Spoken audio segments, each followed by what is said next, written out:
On the first day of Christmas, my true love gave to me a possessed elf on the shelf. Hello everybody and welcome back. I'm your host Emily, and since you all loved part 1 of this scary creepy video, we have come back with the part 2. So here's part 2 of our list of the top 10 dark elf on the shelf urban legends. Now before we get into the list, here's a little reminder of what elf on the shelf is. Elf on the shelf is a Christmas tradition where a special scout is sent to your home from the North Pole to encourage kids to behave themselves. There are 4 rules when it comes to this. 1. The kids cannot touch the elf. If they touch the elf, then the elf cannot fly back to the North Pole that night. 2. The elf does not move nor speak when the kids are awake. 3. The elf reports back to Santa at night when they fly back to the North Pole and let Santa know how the kids were that day. And 4.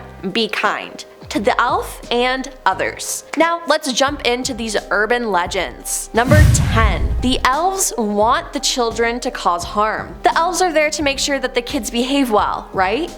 Well, not for this elf. It said that a little girl woke up in the middle of the night and went crying to her mother, telling her she woke up to her elf whispering evil things to her. The mother brushed this off as her kid's imagination or just a bad dream and sent her back to bed. But this continued to happen night after night. The little girl would wake up screaming after hearing what she said was a creepy voice in her ear. She said the doll would tell her to do bad things like hurt her sister and her parents. The mother started to get concerned about all of this, so one night she decided to sleep in the same bed as her daughter. Then at 3 a.m. that night, she woke up to the sound of someone breathing heavily in her ear. She turned and beside her was none other than the elf on the shelf. Creepy. Number 9. They can create fires. Yep, you heard that right. Those little dolls can set anything on fire. In 2010, a bunch of families' homes randomly caught fire. When firefighters investigated, they found that each home had one thing in common. They all had an elf on the shelf. Now, you'd think with a fire, the elf would be destroyed, but nope. When entering the house, the elf was in the middle of the floor and was in pristine condition. In every house. It didn't melt, it had no marks on it, it was perfect. Due to all of this, it's believed that these elves set fires on purpose. Number 8. The elves can just appear. So many people know you can buy an elf on the shelf for around $30, but what if I told you that an elf could appear in your house without you buying it? A story is told by a mother who said that her daughter Ava woke her up one night asking where Jingles was. Confused, the mother asked who Jingles was, and Ava said it was her elf, and that Jingles was tapping on her window, so she let him inside. The mother tells her they don't have an elf, but after going out into the living room, she sees the elf in their Christmas tree. She sends Ava back to bed and throws out the elf. The next day, Ava asks where Jingles is, and the mom said Jingles isn't our elf, I don't know where he came from. Ava follows this up saying Jingles isn't going to be very happy. That night, Ava wakes up her mom again, and the elf is sitting on her mom's bedside table, holding a hammer, smirking, and her phone is shattered. So she throws him out again.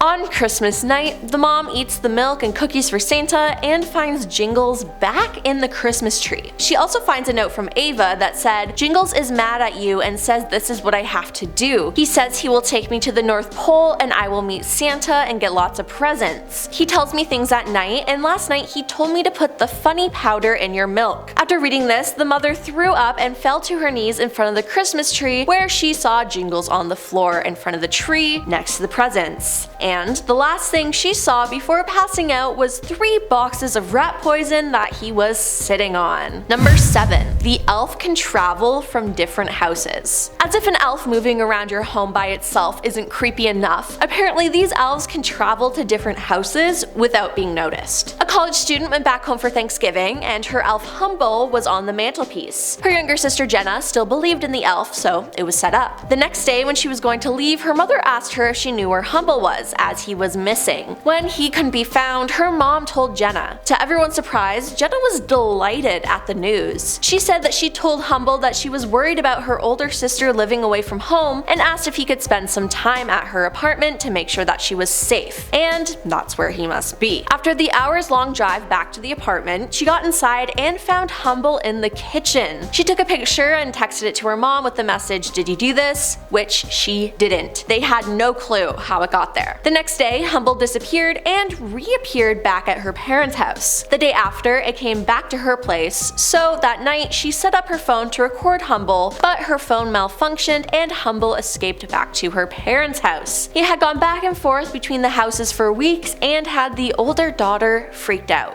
which I would be too. Number 6. Touching the elf can turn you into an elf. The number one rule when it comes to Elf on the Shelf is kids cannot touch the elf. If they touch the elf cannot fly back to the North Pole that night. Now, this is mostly just for deniability. If no one can touch the elf, then it's obviously not the parents moving it at night. It's just magic. Well, one day, a boy decided to ignore this rule and touch his elf. The next day, the boy was nowhere to be found. He was missing. What was strange though was beside their elf, there was a mini elf on the shelf, and it looked exactly like the young boy. Days went on and the search for the boy continued until his father was cleaning and accidentally touched the elf. The next day he went missing too, and a third elf appeared looking like the father. Soon the entire family, which was 5 of them by the way, all went missing. When police investigated, they went to their house and found 5 elves sitting on their fireplace, 1 for each member of the family. Number 5.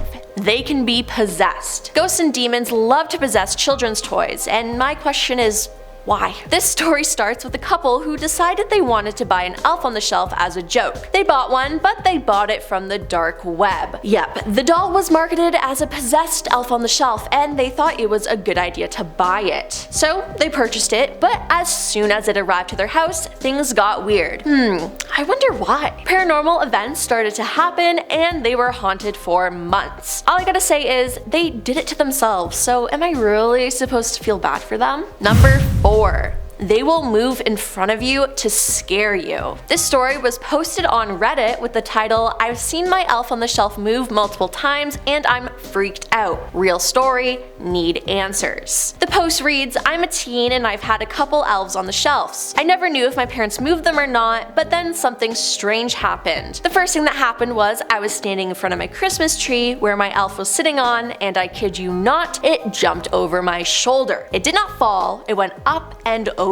The next thing that happened was I was sitting on the couch and the elf was next to me. It turned its head. Call me crazy, but I saw this happen. I was freaked out. The last thing that happened was I heard something rustling in my vents, and the next thing I know, there are jelly beans being thrown at me. Then I hear a screw fall and the elf fell out of the vent onto my brother's back. The elf has also moved when I was home alone. I don't know how this happened, and I think it's safe to say it was not my parents. Does anyone have answers? I cannot stress this enough. This is not a fake horror story. This really happened. Number 3. The elf is there to torment you. An elf on the shelf being sold on eBay. Not too strange, right? Wrong. The seller was selling it because as soon as she took the elf on the shelf and put it away, strange things started happening. Let this be a lesson to us all. Keep the elf on the shelf. The owner took a picture of the elf with a knife and texted it to her husband. Ha ha ha, look at this, that elf is crazy. Oh well, time to pack him up because he's kinda creepy. That's when it all started. Footsteps were heard walking down the hallway when no one was there. The doorbell would ring on its own at different times during the day. And one night, the owner was sick and slept in the living room on the couch by the Christmas tree where the elf was at the time. She had terrible nightmares. Then, when she woke up, the elf was inside the cuff of her pants.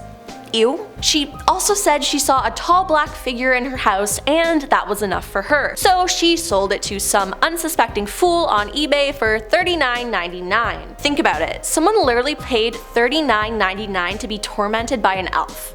Couldn't be me. Number 2. The elf works for the CIA. The idea of the elf is that he watches you during the day to make sure that you're behaving, and at night he goes and reports it to Santa. With these dolls, there have been some pushback from parents as they argue that Elf on the Shelf is conditioning young minds into blindly accepting surveillance at all times. Now, people have gone a step further, saying the book and the elf were all created by the CIA and is an operation to covertly steer the public consciousness of early brains towards normalizing a surveillance state, disguising themselves as a cheery Christmas toy company. Is this really that far-fetched though? I don't think so. Number 1.